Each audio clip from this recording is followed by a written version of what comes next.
Casino Taxi, they're the fast ones. Casino Taxi, near has your phone. No need to run, don't get wet, dial their number.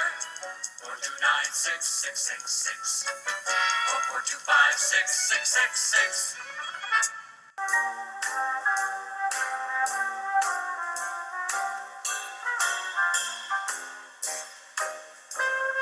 Hello, and welcome back to Crazy Talk with Dr. Harp. We're on the phone with Georgia, talking about her experiences with addiction and overcoming cannibalism. Thank you for tuning in.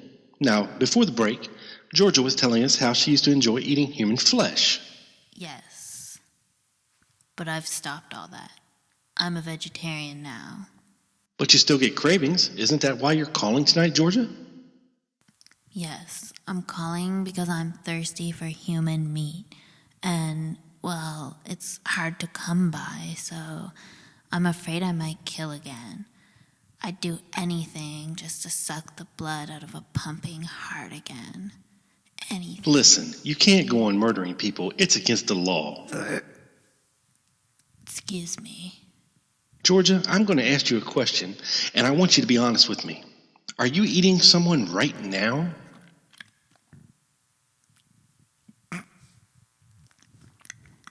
No. In my professional opinion, you should continue to seek help. Talk to people who care about you.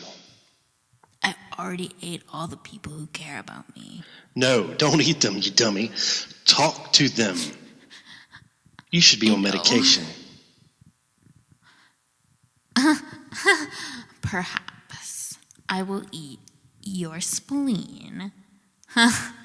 I'll be watching you with my pretty little eyeballs. Okay, thanks, Georgia. Take care now. And we're ready for another caller. We've got Pete on the line. Hello, Pete. How are you? Yes. Hello, Doctor. Good evening. I'm calling because my house appears to be haunted. And, well, maybe I should just start from the beginning. You see, I'm a paranormal investigator. I've been doing this radio documentary show for a few years now. It's called Pete's Paranormal Chronicles. Have you heard of it? No. Anyway, so I'm ghost hunting and chasing around monsters and aliens. It's like, have you seen that show, The X-Files? Oh, yeah, I never miss it. Well, my life is like that, but edgier. I'm constantly on the edge, man. You want to know how I woke up this morning? How? On the edge of my bed. But here's the thing. No one believes my stories. They call me crazy. They say there's no such things as ghosts and aliens and lizard people. They're like, you're faking this whole thing. And lately I'm starting to feel like maybe those people were right all along. Maybe all this stuff is just happening in my head. I mean, some of it is real. It has to be real. I know that, but I've been doubting myself and listening to old tapes, and it sounds a lot like I'm just sitting at home doing all these voices, and like the whole thing is fake. Just to clarify here, do you believe in ghosts, Pete? Oh yes, of course. I'm half ghost myself. Half ghost? What does that Oh, mean? it's a long story. Anyway, enough about me. I'm calling about my best friend Ray Moore, or Ray as we used to call him.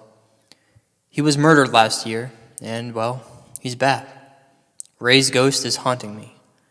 I haven't slept in 2 days. It's been a nightmare.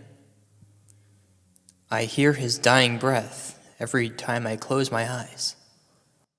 All right, Pete. Can you hold that thought? It's time to take a commercial break. Break? Are you kidding me? You just had a break. I've got a real problem here. This is a very low-rated show. Gotta pay the bill somehow. You just hang tight, Pete, and we'll be right back. This fucking guy. You know what? Fuck it. Whatever. This guy can't help me. No one can. No one understands. Ladies and gentlemen, what you've just heard was a recording of me, Pete Schwartz, crying out for help. Even crazy talk can't help me now. I thought of all people, Dr. Harp could understand, but no. I guess it's all hopeless.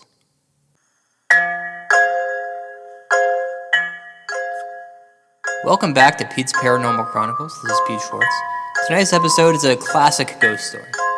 In fact, I'm sitting here right now in my very own haunted castle. And yes, I do mean that literally. You see, my grandfather passed away recently, and he left me this castle and this will.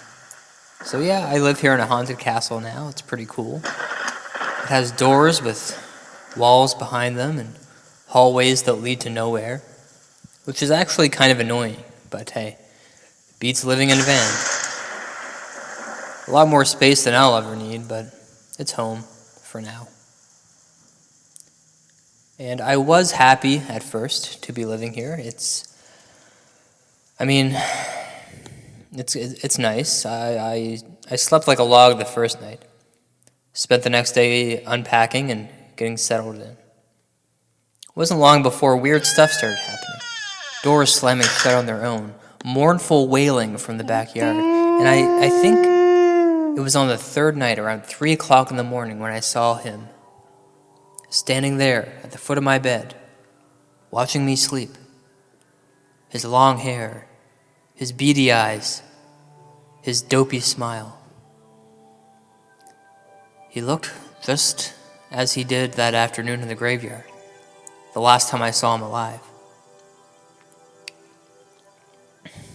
The shock of seeing his cold, dead face paralyzed me. I tried to talk, but I couldn't get a word out. I wanted to say, "Ray, is that really you?" But I was choking on cold, dry air, shivering like a little bitch. Indeed, it was the ghost of my old friend Ray, but with a curiously pointed nose, which, as the moonlight shone in from the open windows, revealed a large beak where his nose should be. Gray feathers sprouted out from his neck and shoulders. And then he backed away from me, flapping his arms like wings and smiling as he disappeared into the purple curtains. The next night was when the real horror began.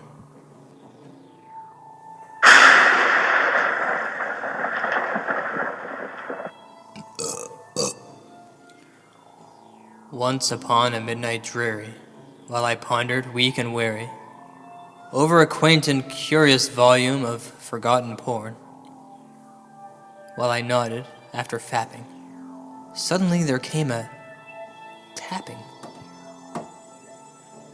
as if someone gently rapping at my chamber door.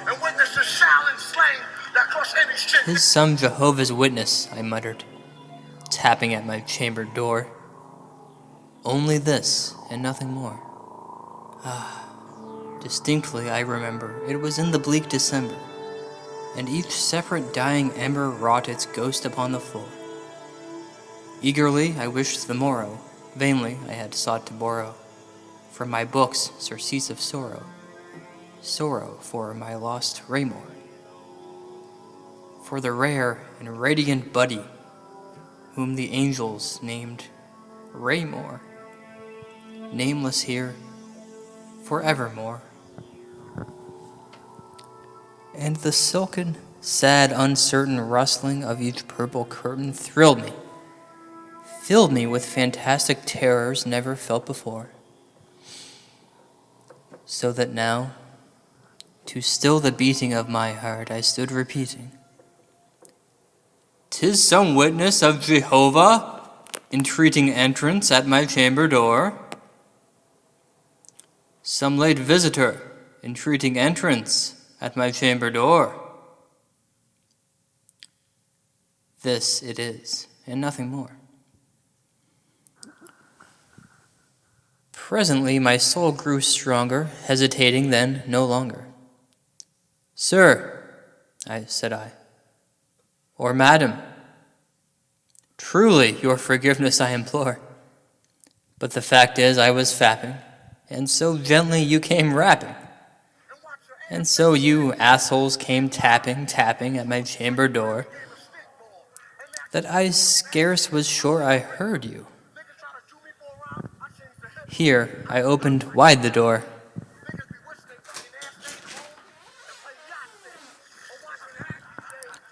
darkness there, and nothing more.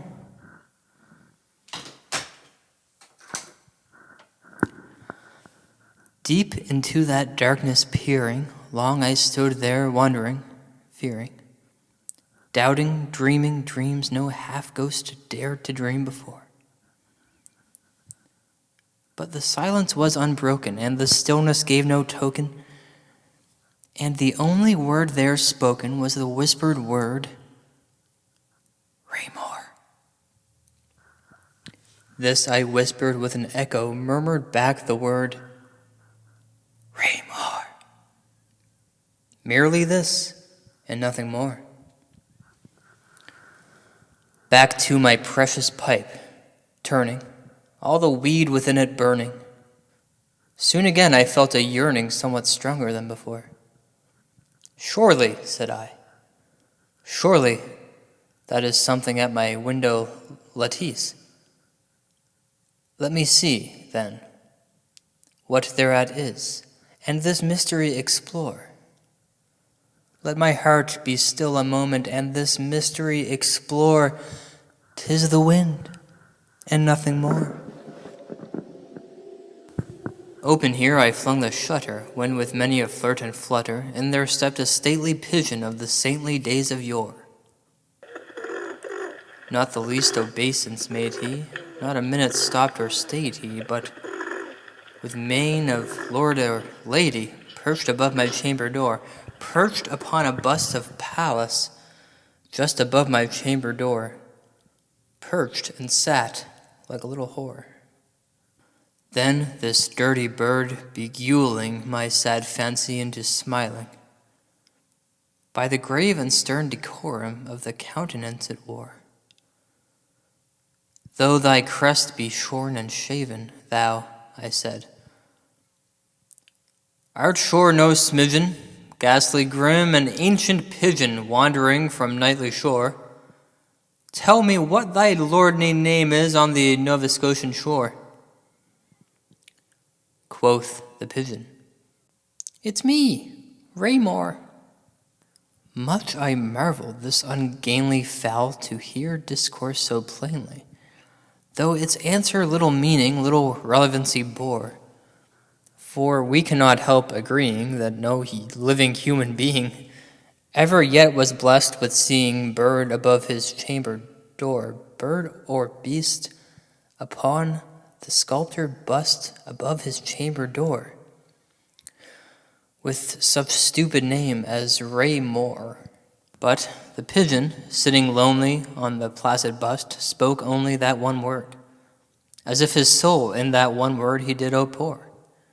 Nothing farther than he uttered, not a feather than he fluttered, till I scarcely more than muttered, other friends have flown before, on the morrow he did leave me, as my hopes have flown before. Then the bird said, nevermore.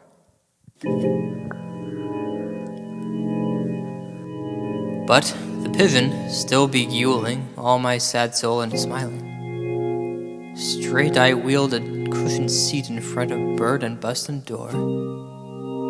Then, upon the velvet sinking, I betook myself to linking fancy unto fancy, thinking what this ominous bird of yore, what this grim, ungainly, gaunt, and ominous bird of yore meant in croaking nevermore. Then, methought, the air grew denser, perfumed with an unseen censer, swung by seraphim whose footfalls tinkled on the tufted floor. Wretch, I cried, thy God hath sent me, by these angels he hath sent thee, respite, and nepenthe from my memories of Raymore. Quaff, oh quaff this kind nepenthe, and forget this lost Raymore. Quoth the pigeon, nevermore. Motherfucker, said I, thing of evil, motherfucking shill, if bird or devil, whether tempter sent or whether tempest tossed thee here ashore. Desolate, yet all undaunted, on this desert land unchanted? On this home by horror island, tell me truly, I implore, is there beer and weed in hell? Tell me, I implore. Quoth the pigeon, nevermore. You shit fuck, said I. Thing of evil, you fucking shitty bird or devil, by that heaven that bends above us, by that God we both adore. Ask this soul with sorrow laden if... Hey, have you seen Disney's Aladdin? For I shan't sleep a sodding wink tonight, and I've rented it from Blockbuster. Behold the rare and radiant maiden, whom the angels named Princess Jasmine. Quoth the pigeon, I don't know, Pete. I've seen Aladdin like 10 times, and I'm just not really in the mood to watch a Disney movie right now. What do you want to do? Be that word our sign of parting, bird or fiend, I shrieked, upstarting. Get thee back into the tempest and the Nova Scotian shore. Leave no black plume as a token of that lie thy soul hath spoken. Leave my loneliness unbroken. Quit the bust above my door. Take thy beak out from my heart, and take thy ass off from my door. Quoth the pigeon, nevermore. And the pigeon, never fitting, still is sitting on the pallid bust of Pallas just above my chamber door, and his eyes have all the seeming of a demon's that is dreaming, and the lamplight o'er him streaming throws his shadow on the floor, and my soul from out the shadow lies floating on the floor, shall be lifted nevermore.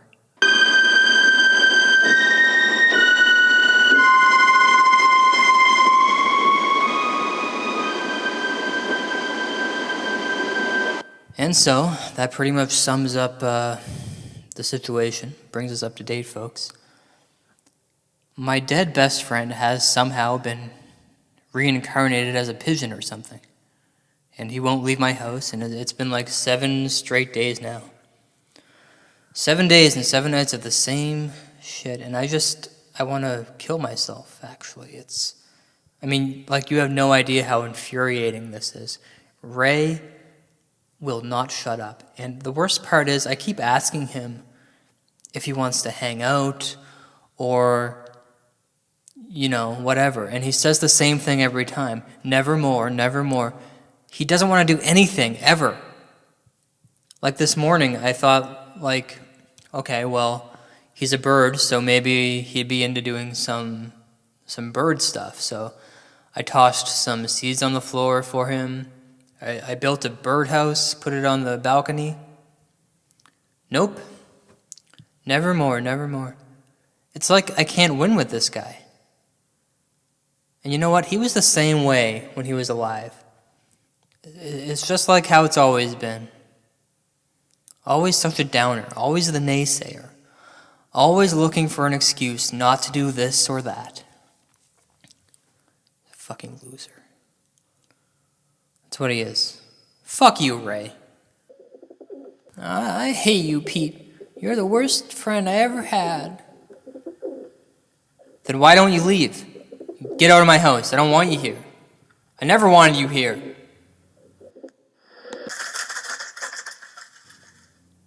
Nevermore.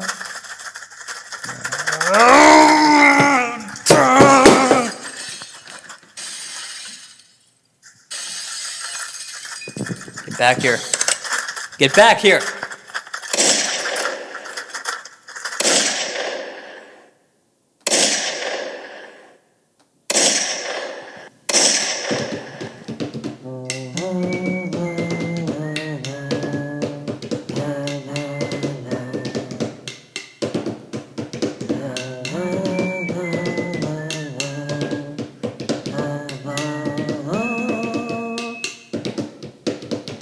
Ooh.